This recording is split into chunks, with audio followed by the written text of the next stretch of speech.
Assalamualaikum warahmatullahi wabarakatuh. Alhamdulillahirabbil alamin. Allahumma shalli ala Muhammad wa ala ali Muhammad. Pemirsa, Khilafah News dimanapun Anda berada, salam jumpa kembali bersama dengan saya Aziz Rohman di program Kabar Petang edisi Sabtu 30 September 2023. Insya Allah beberapa menit ke depan kami akan menemani Anda mencermati dan menelaah berita paling menarik dan paling populer hari ini bersama narasumber yang kompeten di bidangnya dan tentunya dari sudut pandang Islam. Baiklah pemirsa, inilah Kabar Petang selengkapnya.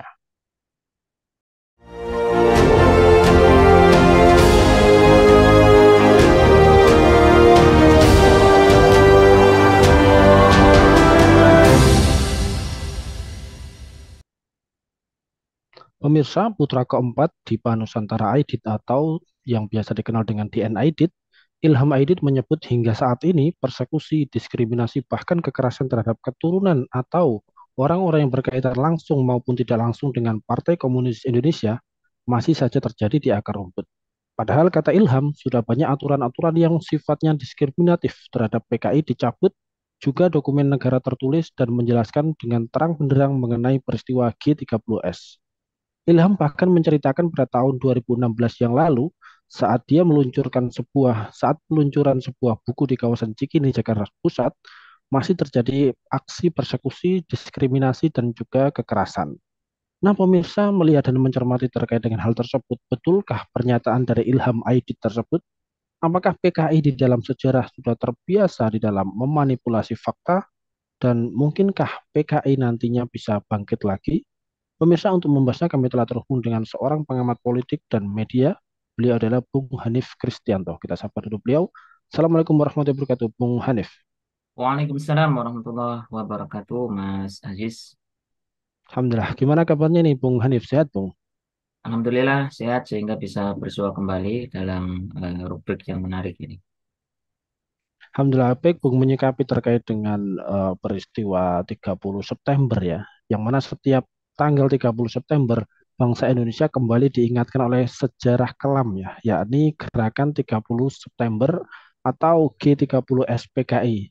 Yang melalui gerakan tersebut PKI pada zaman saat itu ini berhasil membunuh sejumlah jenderal yang kemudian dituduh sebagai Dewan Jenderal yang akan mengkudeta pimpinan negeri ini yaitu saat itu. Namun demikian, upaya yang dari Partai Komunis Indonesia saat itu ini berhasil ditumpas. Akan tetapi terkait dengan hal ini setiap tahun terus saja berkumandang dan terus saja hal tersebut ada beropini di tengah-tengah masyarakat. Nah, menurut Anda ini Bung Hanif, apakah hal tersebut ini menjadi bukti bahwa PKI ini bangkit kembali? Mohon tanggapannya ini Bung Hanif. Iya, pemirsa berkaitan dengan hal ini ya, sebuah tanda tanya besar ya, apakah PKI bangkit kembali ini kan senantiasa didengungkan. Ya.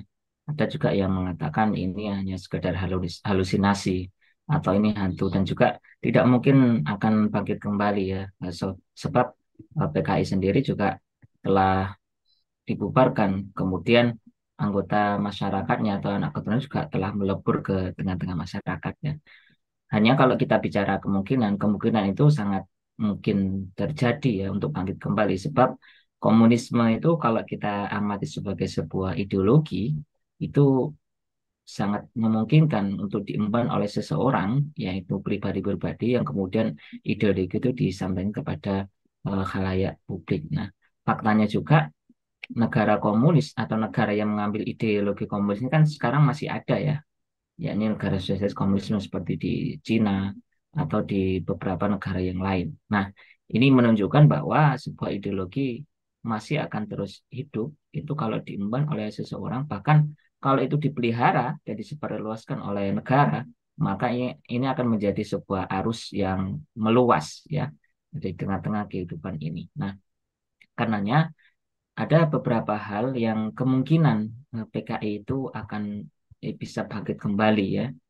Nah, ini kalau kita amati terkait dengan ini kan banyaknya juga pembiaran ya terhadap gerakan yang itu anti ulama ya, yang lurus ya, yang ulama yang betul-betul konsisten untuk berjuang tegaknya syariat Islam dan juga muncul juga sentimen anti syariah, anti Tuhan ya, juga adu domba yang terjadi di tengah-tengah kehidupan kita antar kelompok masyarakat dan sebagainya ya.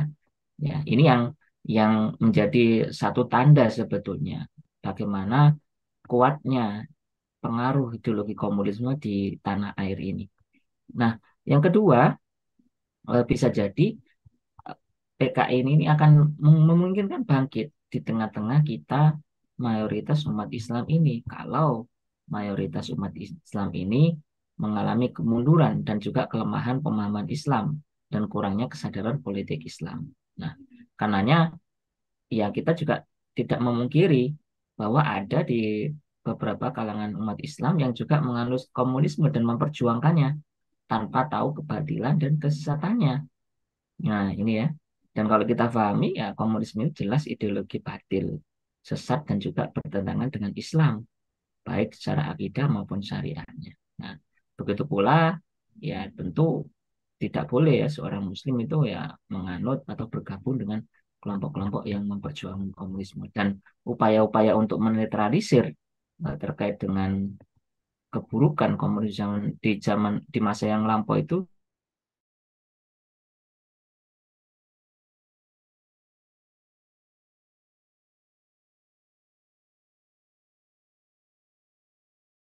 nah,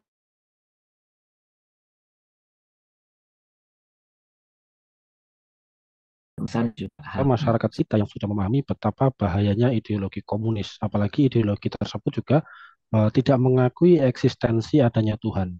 Nah, Anda melihatnya ini seperti apa ini, Bung Hanif, terkait dengan komunisme atau PKI ini juga? Seberapa bahaya ini komunisme PKI bagi umat atau rakyat Indonesia?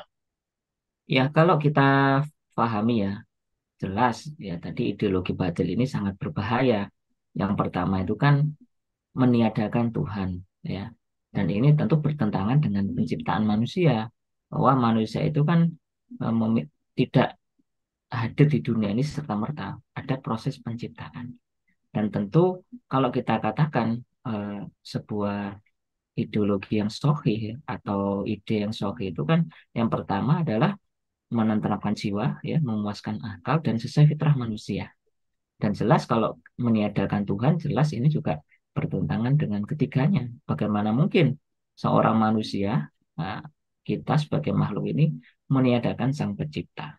Nah, begitu pula tidak mungkin dunia, alam semesta dan sini tiba-tiba ada tanpa sebuah proses penciptaan. Nah, begitu pula di dalam kehidupan ya, kalau kita amati bagaimana sikap kesadisan ya pada masa kelam itu ya, eh, ulama ya dimusuhi, kemudian juga termasuk bagian tentara juga dimusuhi dan sebagainya.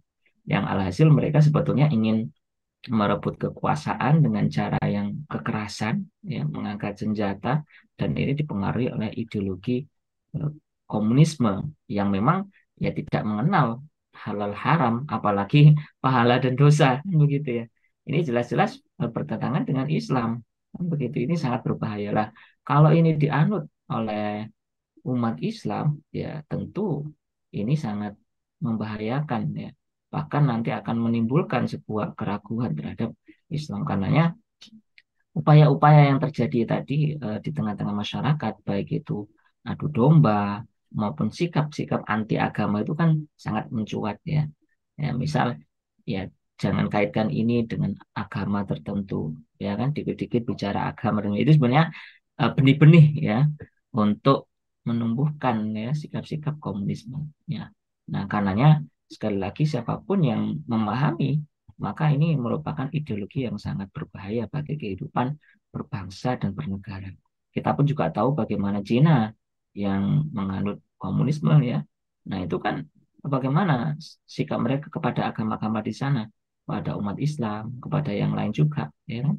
Nah, itu begitu keji ya. Dan ini merupakan bentuk persekusi kepada agama. Nah, padahal ketika kehidupan tanpa didasari oleh agama, maka kehidupan itu akan rusak ya. Nah, dan jelas ideologi komunis ini jelas ideologi yang merusak kehidupan. Seperti itu.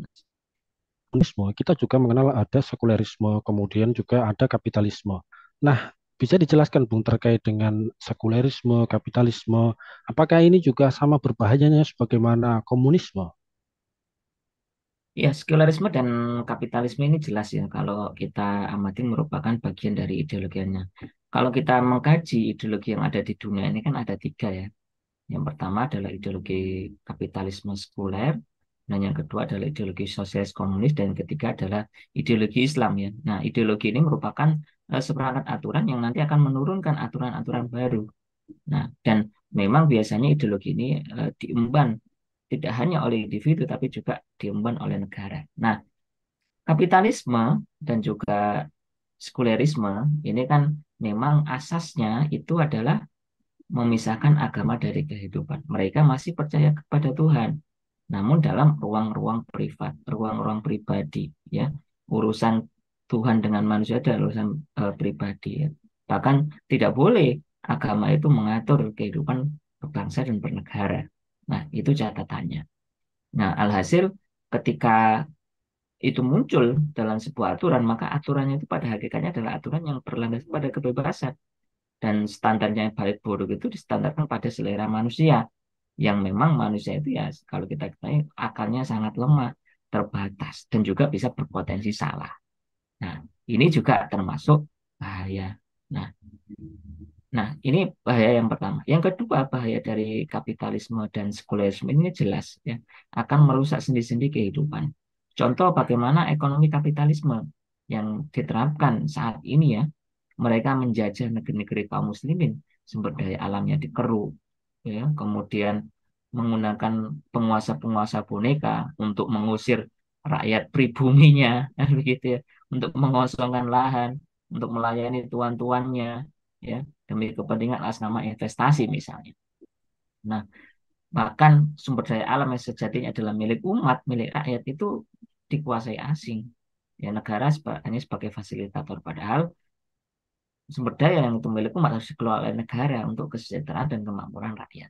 Nah, itu dari sudut belum lagi nanti sudut hukum, ya, sudut pandang hukum ketika dalam hukum kapitalis yang sekuler ini juga ya hukum senantiasa tebang pilih, gitu. Yang berkuasa tidak tersentuh, sedangkan rakyat biasa malah bisa tersentuh. Nah, ini sama bahayanya sebetulnya dengan ideologi komunis, sosialis komunis. Dan jelas-jelas kedua ideologi ini adalah ideologi batil. Kenapa? Yang pertama adalah ya kedua ideologi ini tidak sesuai dengan fitrah manusia, ya kan? Kemudian yang kedua adalah ya tidak memuaskan akal, ya, dan tidak menenteramkan jiwa. Nah, ketiga ini bertolak belakang ya sekali dengan dua ideologi ini. Nah, tentu ini sangat berbeda dengan Islam. Itu Mas Aziz terkait dengan bahaya-bahayanya. Ya baik, jika memang sosialisme, komunisme, kemudian sekulerisme dan juga kapitalisme ini sangat berbahaya dan tidak sesuai dengan fitrah manusia, sebagaimana yang sudah Anda jelaskan tadi, dan tadi juga Anda juga menjelaskan ada juga ideologi yakni Islam. Mengapa kok kita melihat ya Islam ini tidak digunakan atau tidak diterapkan di tengah-tengah kehidupan kita? Ini kira-kira ada problem apa ini, Bung Hanif? Anda melihatnya ya? Ya, karena pemahaman dan kemunduran umat ini kan masih memandang Islam ya sebagai sebuah agama ritual ya, bukan pada aspek sosial ya. Sehingga penempatan agama itu ya cukup dalam ruang-ruang private ya, masjid, pesantren misalnya, atau ruang-ruang pengajian. Nah, selebihnya masyarakat tidak banyak yang mengenal bagaimana Islam juga mengatur sistem pemerintahan, sistem ekonomi, dan sistem politik, sistem pergaulan, juga sistem pendidikan. Nah, alhasil ketika masyarakat itu tidak mengambil ideologi Islam dalam mengatur urusan kehidupan, yang ini interaksi manusia dengan manusia yang lain, maka ya tentu yang masuk adalah ideologi-ideologi tadi, apakah itu kapitalisme sekuler atau sosialis komunis. Sehingga wajar kalau pendidikan kita sekarang contoh itu kan pendidikan yang memisahkan agama dari kehidupan, kan begitu ya. Agama ya ditempatkan hanya pelajaran agama, dan mata pelajaran misalnya matematika jarang sekali dikaitkan dengan agama, padahal di dalam Islam juga ada namanya zakat ya. Zakat ngitung-ngitung ya berapa nisabnya kan gitu kan, dan sebagainya ya. Begitu pula di aspek-aspek yang lain, contoh pergaulan misalnya. Nah, di dalam pergaulan jelas ketika yang diagunkan adalah kebebasan, makanya timbul ya seperti sekarang ini, bagaimana serbuan ya seks bebas, ya kemudian gaya hedonisme, lalu juga meniru kehidupan yang ya serba bebas, alhasil kerusakan di tengah-tengah masyarakat itu ya tidak terelakkan. Nah, gitu ya. Nah, makanya ini terjadi karena ya satu menganggap Islam itu cukup dalam ruang eh, private. Nah, yang kedua ya negara tidak mengambil Islam secara menyeluruh. Nah, kalaupun mengambil Islam baru sepotong-sepotong ya. Yang itu menguntungkan ya, misalnya haji, zakat, wakaf, infak, sedekah, kan gitu ya. Nah, itu yang terjadi. Nah, tidak secara menyeluruh. Nah, karenanya ya karenanya apa ya negara masih menerapkan ideologi yang lain. Ya, ini yang kalau kita lihat di dalam kacamata ideologi republik itu kan juga bagian dari sistem yang dihasilkan oleh ideologi kapitalisme yang sekuler. Nah, begitu. Nah, alhasil ini yang menjadi catatan penting bagi kita bahwa nah, ketika Islam itu dipinggirkan, maka yang terjadi adalah banyaknya kerusakan. Nah, sebaliknya kalau kita kembali kepada Islam, maka ini adalah jalan menuju kepada perubahan dan juga keberkahan di dalam kehidupan. Nah, karenanya kalau kita ingin selamat ya dari ancaman komunisme, termasuk juga di situ kapitalisme sekuler, maka kembali kepada Islam inilah eh, satu-satunya jalan kehidupan yang mulia dan yang diterima oleh Allah Subhanahu wa taala. Seperti itu, Mas. Ya baik, terakhir Bung Hanif, kalau memang kita ya agar kehidupan kita ini berkah kemudian sesuai dengan syariat Tuhan Yang Maha Esa, Allah Subhanahu wa taala, kita harus kembali kepada Islam. Lantas kira-kira kita harus melakukan hal apa ini agar kemudian kehidupan kita ini sesuai dengan syariatnya, kemudian kita juga bisa membendung ideologi-ideologi yang batil tadi seperti komunisme dan kapitalisme. Nah, ini kita harus bagaimana ini dengan keislaman kita? Ya, yang pertama, Mas, sebagai seorang Muslim, tentu harus meyakini bahwa Islam itu adalah agama dan sistem kehidupan yang sempurna dan paripurna, mengatur seluruh aspek kehidupan. Nah, dan juga ketika kita sebagai seorang Muslim mengimani bahwasanya tiada Tuhan selain Allah dan Muhammad atau Rasulullah, berarti otomatis tidak ada agama, aturan, dan ideologi yang akan diterima oleh Allah kecuali Islam. Nah, makanya inna dina indallahil Islam. Nah, karenanya ya tentu seorang muslim tidak bisa hanya mengaku beriman, mengerjakan sholat, puasa, tapi masih meyakini komunisme sebagai sistem hidupnya atau aturan politik dan ekonominya. Nah, sebab Allah juga telah memerintahkan setiap muslim itu untuk mengamalkan seluruh syariat Islam secara total di dalam kehidupan. Nah, ini yang harus paling penting. Jadi meyakini Islam sebagai sebuah agama dan aturan kehidupan itu dulu. Yang kedua, beranjak dari situ kalau sudah meyakini maka umat Islam ya perlu mengkaji kembali ya bagaimana aturan-aturan Islam itu ketika di dalam kehidupan dan tidak ada ya agama selain Islam yang mengatur sekompleks ini. Coba kita bayangkan. Agama yang lain itu kadang-kadang hanya mengatur ritual. Apakah ada misalnya kita mengenal sistem pemerintahan dalam agama X misalnya ya atau yang sering disebut adalah ekonomi syariah kan? Ya, pemirsa. Ya, Ya kan? Nah, ekonomi syariah apakah ada ekonomi agama X? Kan tidak ada. Nah, ini menunjukkan bahwa Islam itu juga mengatur hidup. Ya. Kalau baru diambil sedikit saja di dalam syariah ekonomi ya, katakannya itu masih kecil aja ya. Ekonomi syariah bagaimana tidak ada riba contohnya, ataupun juga itu ada pembagian yang adil ya. Misalnya pada aspek itu saja itu sudah menenteramkan ya orang-orang yang bertransaksi ya di dalam ekonomi itu. Apalagi kalau kita bicara luas mengatur sumber daya alam ya kan, tidak akan ada konflik seperti di Rempang kan gitu ya. Kan jelas itu adalah sumber daya milik umat. Negara tidak boleh melakukan kezaliman dengan pemaksaan, pengusiran, sebagainya. Ini kan cara-cara kalau kita lihat dengan kekerasan ini kan seperti cara-cara komunisme. Kan gitu ya ya tidak sesuai langsung main bunuh saja ya. Nah, ini yang kita tidak tidak inginkan kan begitu. Nah, karenanya perlu mengkaji lebih jauh lagi. Nah, yang ketiga selain itu, maka di tengah-tengah umat Islam itu perlu ada edukasi yang dilakukan oleh orang-orang yang memiliki kesadaran. Apakah itu dari kalangan agamawan, apakah itu kalangan dari pergerakan misalnya, ya, anak-anak muda. ataupun mereka yang memiliki kepedulian terhadap sesama saudaranya.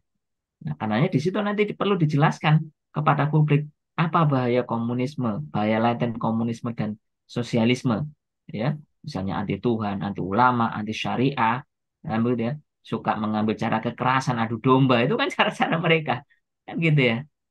Nah, kemudian juga bagaimana kerusakan kapitalisme dan juga sekulerisme. Ya, kita tahu sekarang ini ketika politik dikuasai oleh orang-orang kapitalis sekuler ya, politik ini rusak, Machiavelli ya kan, cenderung menguntungkan kelompoknya. Kemudian juga ekonomi yang rusak dan sebagainya. Ini perlu diungkapkan kerusakan-kerusakan itu. Sehingga nanti masyarakat jelas, oh ternyata ideologi tadi itu ideologi yang batil, salah dan merusak.